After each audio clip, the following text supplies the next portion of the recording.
That wasn't supposed to stop recording. Somebody just called me from Warsaw or Warszawa, depending on how you want to pronounce it. Okay, so part 2. It was in the end of January 2018. I decided, I was like, yep, nope, I'm going to do this. I'm going to stop fighting the fact that I want to be a physician. And so I signed up for a Kaplan prep course. Because at this point, I graduated in 2013, meaning some of these classes I haven't taken since 2009. So I've purged most science knowledge. And as some extra motivation, we'll call it, I scheduled my MCAT exam for March 24th because I thought that, not knowing and trying to learn this whole process myself, I thought you had to have your MCAT scores in before you put your application in. I didn't realize you could submit your application, add your MCAT scores later, and then it would send to the medical schools. And the application for AMSA back in the States is, you do it in, it opens May 1st, and then you can submit it like June 1st, something like that. And so you get like a full month to do it. But if you take the MCAT in March, on March 24th, I think you get your scores in May. It's like May 1st, May 31st, something like that. It takes a while for them to actually process your scores and send them to you.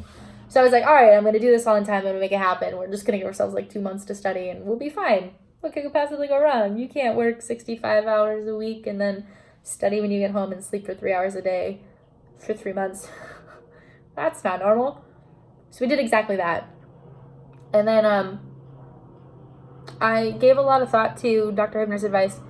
And then I thought about the fact that my family is who they are and I love the new pieces. But I'm the youngest child in a family of 2. I'm the only girl. My parents have always been a little bit more protective when it came to me and my safety. And I'm like, there's no way they're ever going to be supportive whatsoever of me leaving the country for school. So I didn't ever actually tell them that I was thinking about Poland because I didn't think it was realistic. So, ye of little faith. Wow, words are so hard. Ye of little faith. Or chamois of little faith. Hey. Anyways, so basically just brushed the advice aside. Applied in the U.S., sent out my applications. I had initial score of 498. That's so great. Not very competitive. It's like 40-something percentile. And I was actually really happy because for studying for 2 months and being out of all of this content for that long and then going up against students who had like been basically living in this material and it had all been fresh, I was actually kind of really proud of myself, to be honest. But I knew it wasn't competitive. So I submitted my application anyways. I was like, let's just see what happens, right? Nothing to lose. And got a bunch of secondary applications, no interviews. And I wasn't disheartened. I was like, it's just going to take me a little bit longer to do exactly what I'm going to do anyways. I should probably take the MCAT again so that way I can boost my score, right? And I was like, do I need to? We'll just wait. Play it by ear. Word got really crazy. We just put everything on the back burner for a little bit. And so then I started to think about the second round of applications. And I realized that my best chance was going to be to take the MCAT again. I didn't actually commit to it. Again, I don't have a reason as to why I didn't. It's just when you're working full time and you're doing everything you're doing, you just sometimes don't make it a priority. And I ended up taking the MCAT again in May. And then I took it in June 24th, 29th, something like that. And then I got the results back at the end of July. So by the time I got them, it's a really weird timeline. Okay, how do I describe this properly? I took them again. I started my application for the U.S. again. I realized there was a separate Texas application, and I really do love everything about Texas, so I thought that could be really cool. There's a really cool Christian community out there. There's some churches that our church back in Arizona was affiliated with, so I was like, I could have like really good friends in the cool community already with just moving there. I love two-stepping, line dancing. I have like 3 pairs of boots. I hunt, I fish. I'm like, this is perfect. I was born for Texas, right? So I'm filling out all my applications. Everything's going great. And then I'm sitting at my parents' house after I had taken the MCAT again. And I was filling out a secondary application for a Texas school because I got like 4 or 5 of them right off the bat and some other ones. I was really excited, right? My dad turns to me and says, why don't you apply to medical school in Poland? So keep in mind, my father is full-blown Assyrian. My mother is mostly Polish with some Croatian. So if anything, if anyone's going to be making this suggestion, it should have been my mom. She's also the more adventurous one between the two. My dad's definitely the more overprotective one. He's far more scared about my well-being than I am. Definitely than I am. And so for him to have made the suggestion, I just turned to him and I like dropped everything I was doing and I just moved my computer off my lap and I turned and I was like, "Excuse me, sir. Kind sir, please explain to me why you're making this suggestion." Because again, remember, I never told them about the conversation with Dr. Hibner. Never. And I know he's going to get mad at me for calling him Dr. Hibner. I should call him Michael because this is what he does. He's like, are we friends or are we not? But he's Dr. Hibner for this video. And so I turned to him. I look at him. I was like, why did you pick that? He said, I've been praying about it a lot and it just popped into my head. He goes, plus, you are Polish. It'd be a really good experience for you. Because for those of you who don't know me, I am, because I'm Assyrian, Polish, Croatian, whatever. I grew up speaking Assyrian first and no English right off the bat. I had an Assyrian nanny. My parents worked a lot. I was sleeping by the time my mom got home from work like every day. And so I didn't learn English till I was in the school system, really, truly, kind of. And then I picked up some Spanish later in life, but like no one in my family speaks Polish. My aunt, who passed away from pancreatic cancer when I was really young, she said "dami buzi," which is not the best thing that you want to say when you get here because it means give me a kiss. And it's not really practical for anything. Unless you pet a dog, which then I said it and I made a Polish person laugh really hard, so that was funny. But that's it. We called our grandmother Busha and our great-grandmother Busha. Turns out that that's not even the word for grandmother. The word for grandmother is something different, which I've already forgotten. It's okay. Doesn't matter right now. Anyways, he should not be the one recommending this, but he says, I prayed about it. I was thinking about it. We've always wanted to go to Poland. Plus, he said the whole piece about, like, it'd be good for me. It'd be a good experience. And then he comes back and says, plus, it's probably a lot cheaper than what it is in the States. So I was like, fine. You know what? I hear you, God. He mentions the one place that I was looking at. Let me pull it up. So I actually look up universities in Poland, and I texted Michael, Dr. Hibner, and I was like, hey, what school was it again that you were thinking about? He tells me it's PUMS. So I pull up PUMS website. I'm going through all the requirements, and I was like, okay, I literally meet every single one of these qualifications. I've taken every prerequisite. My MCAT score was a 498. They needed a 495, was their bare minimum. There's so many other pieces to it, and so, like, I was checking everything off, and I was like, okay, wow, like, I actually have a chance of getting into this place without even, like, being super stressed that they have to, like, make an exception to take me, right? So, I talked to my parents about it that night, and we prayed about it a little bit. So I went online, I started my application. I didn't even finish my application. Like, I started it, I uploaded like 3 things, that was it. And then I got an email from the New York office representative, his name is Nick, and he was like, hey, how are you? Saw that you uploaded your application. Hurry up and finish it up. Like, we want to set you up for an interview. And I was like, they want a what? Like, I haven't even gotten, like, a secondary application. Do they not do those here? Like, okay, I guess oh my gosh, I have an interview, maybe. And so I finished the application. I asked them about, like, a physics class to make sure, like, I met the requirements or whatever. Everything was good. So I sent in all the requirements, or the application requirements. And then he reaches back out, and he's like, yep, we took a look at everything. You're good to go. Go ahead and, like, pay this fee for the application, and then we're going to set you up for an interview, pay the interview fee, and then, like, here are your options for New York. I assume you want to go to that one because it's the only one in the States at this point. Now we're in May, right? The actual interview is in June. I'm sorry. Yes, June. I think. Maybe July. I'm so sorry that I'm messing these dates up. This is way too recent for me to have forgotten, but it's okay. Somewhere in June or July. I don't know. And so I talked to my parents. I prayed about it a little bit more. I talked to some of my mentors at work, and I was like, hey, what's going on here? This is kind of the opportunity I've been presented, and I want to keep an open mind. So should I do this? Should I not?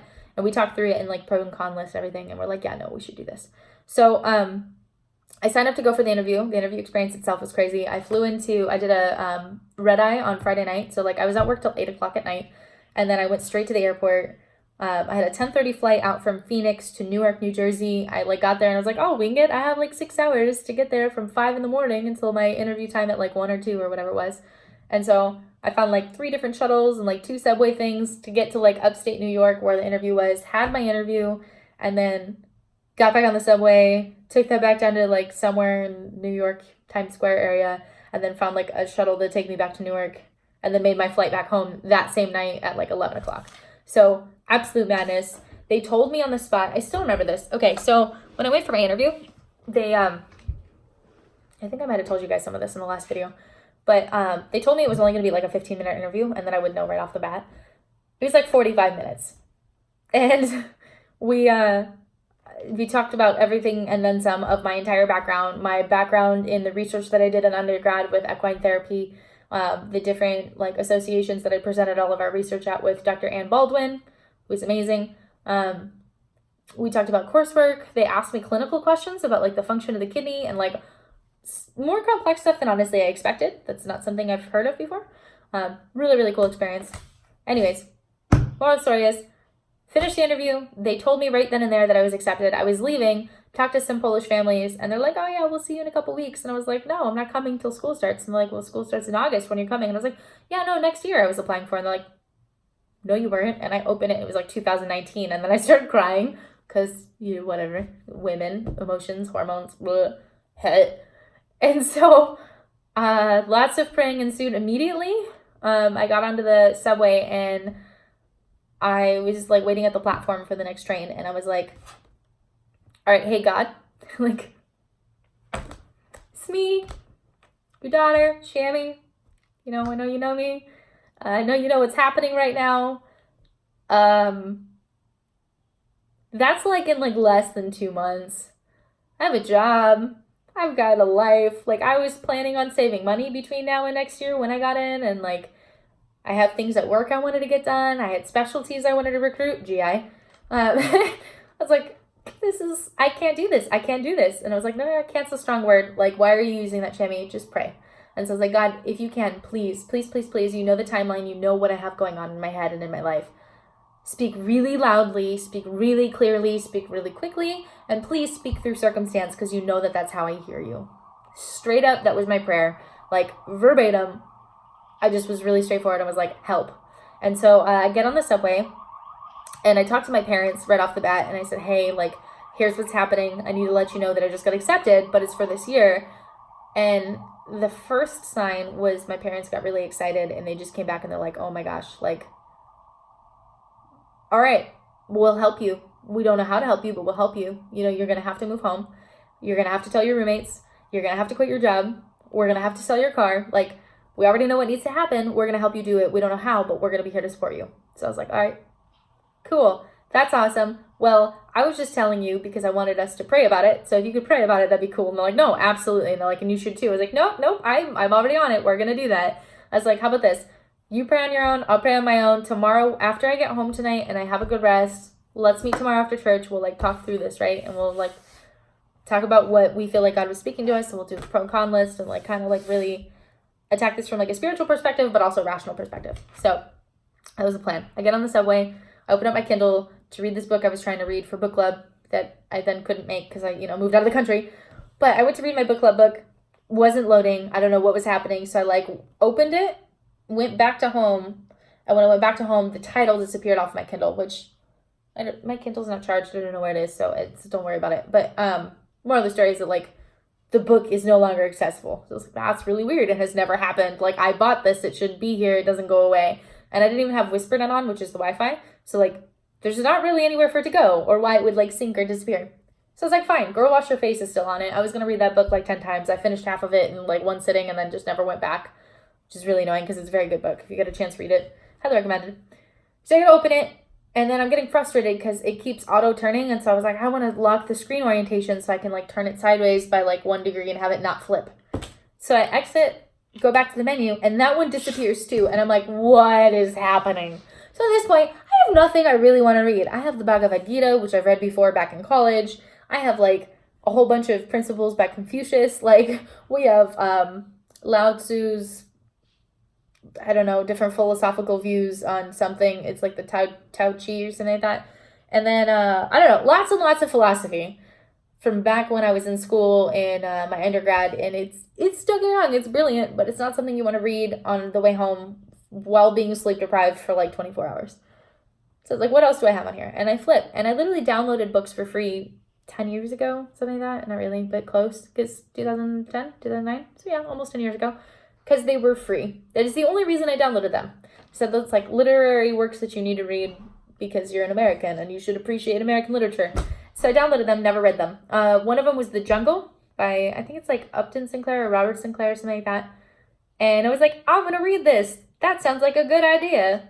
Second page, and they start talking just briefly about Poland. And I was like, that's a weird place to mention, friends. So I was like, all right, God, I'm listening. So then I actually ended up getting really tired and I fell asleep on the subway. So we put away the book. I get to the airport and I'm like walking. I just gotten pizza because I had to get pizza in New York before we left. But then I get to the airport in Newark after a whole thing. And I go to get Auntie Anne's. It's like a pretzel place. I was like, I want some cinnamon pretzels. It was dry and stale and awful. Don't get it. But I was in line. There was one other person there. I'm a monster and I'm sleep deprived, so I'm extra social. Plus, it like made it a point to talk to people and be friendly in New York when people don't try to do that, and it was really, really rewarding, so it was fun. But I talked to this guy and I was like, hey, I was like, do you live here or are you visiting? And he's like, I live here. And I was like, oh, where did you go? And he's like, oh, I actually just got back from Poland.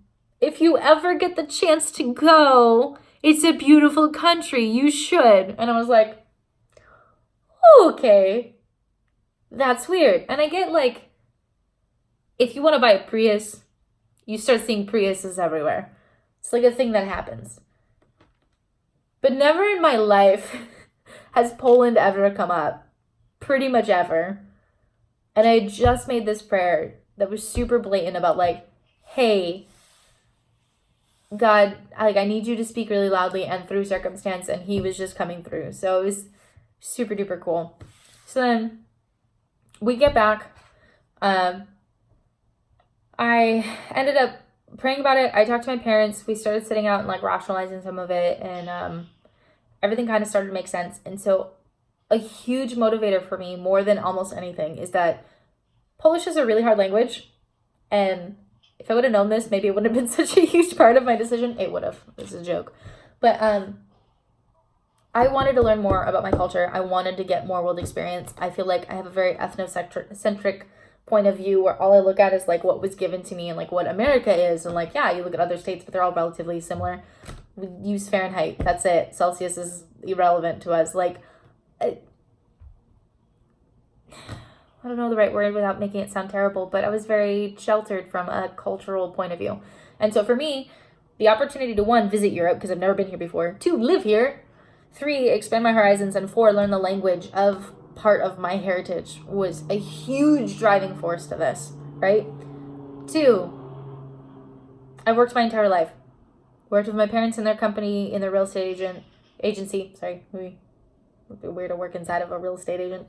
Worked at their agency with them since I was like 14 or something after school. Got my first real job, like paid taxes at 16. For Cinnabon and Freshens. Shout out to like my old team because still connected to some of you, especially you, Christina. And then literally from that point forward, like while working there, I ended up working kind of like 2 jobs within that one, and then started working at a jewelry store and like doing 16 credit hours at school while working multiple jobs.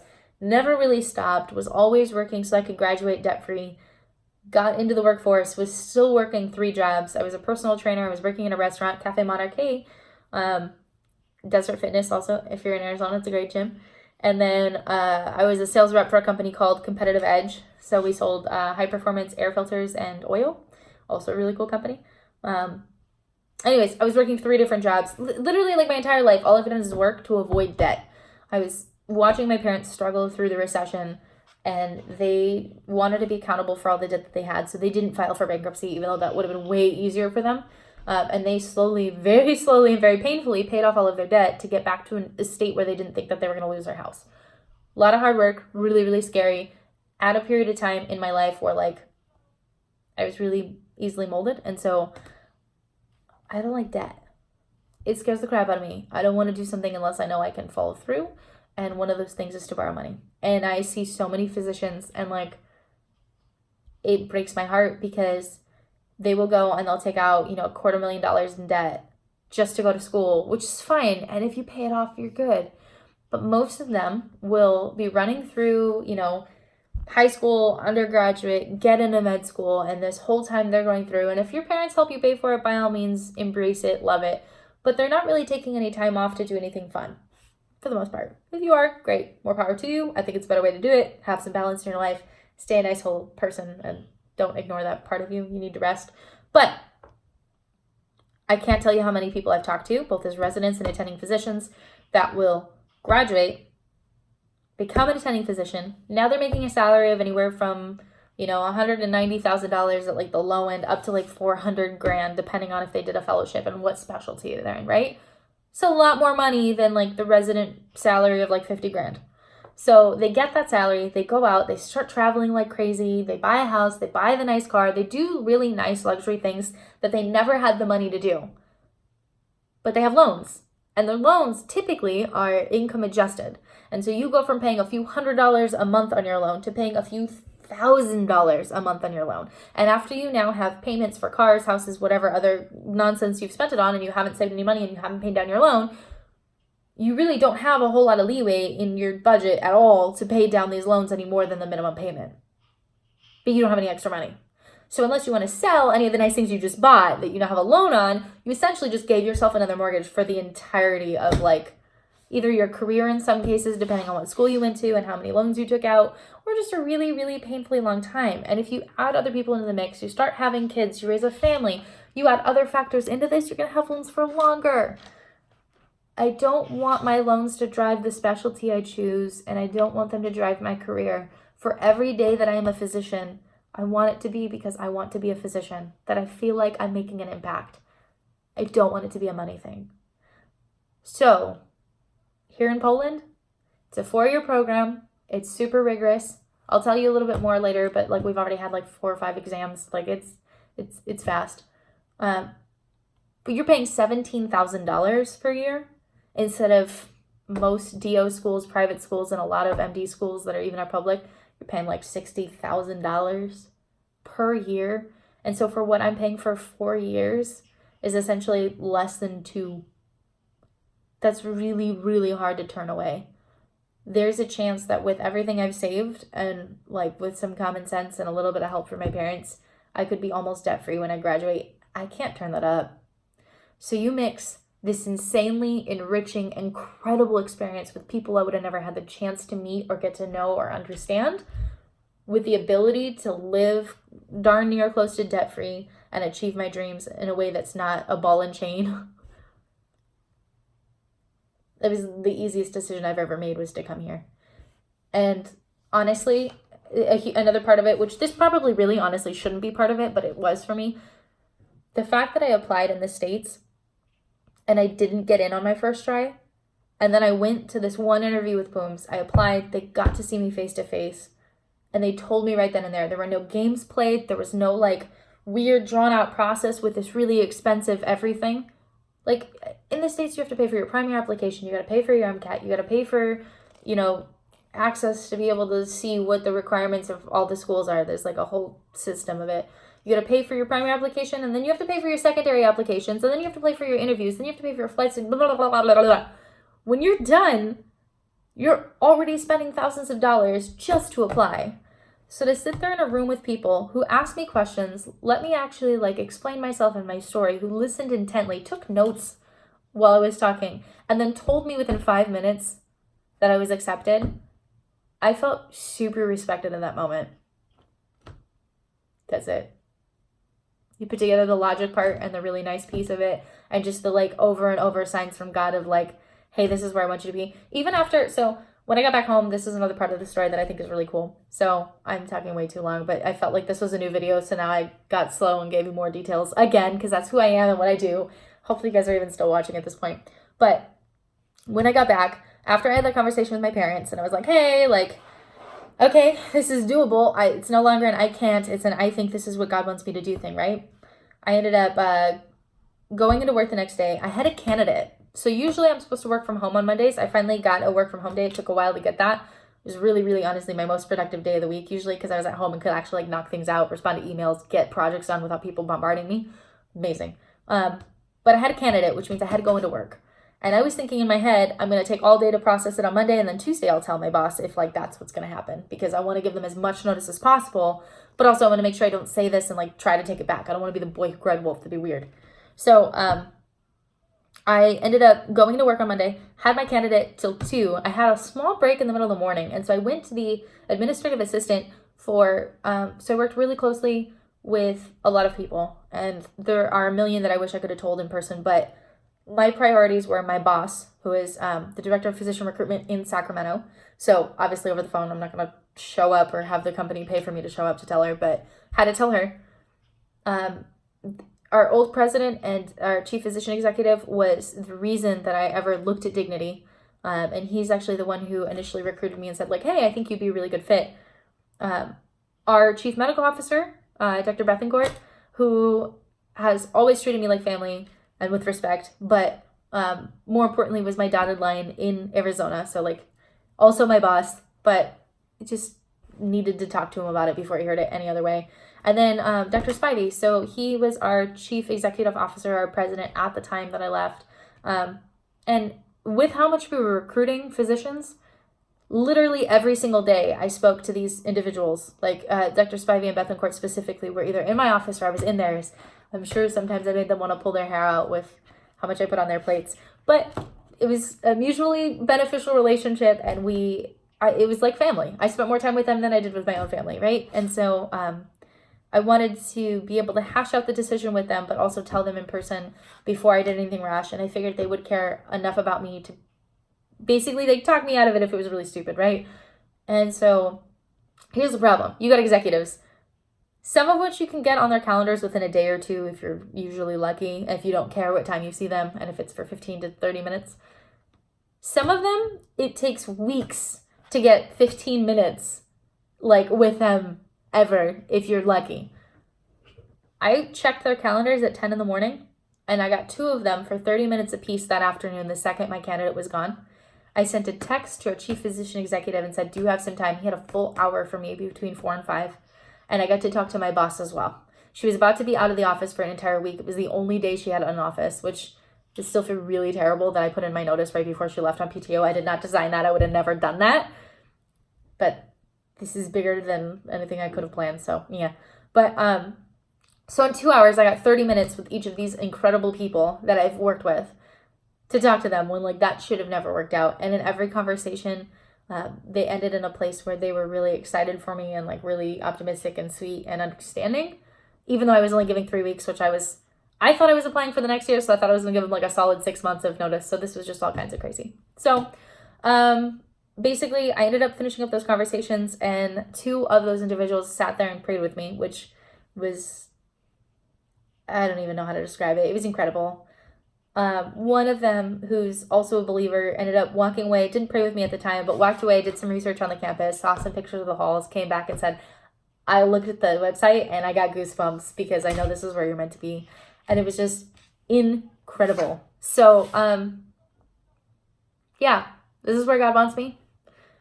It's not the easiest. I'm going to do another video following this that actually has to do with like the last few weeks and some stuff about Poland, some stuff about adapting, some stuff about the coursework and tests and all that craziness.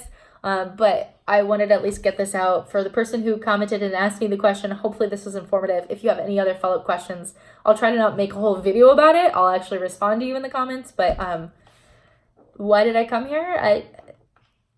I think I was always meant to be here, and I think it's a really great option for more than just me. If you have a Polish background, I think that it's more impactful, and I think that it will mean more to you.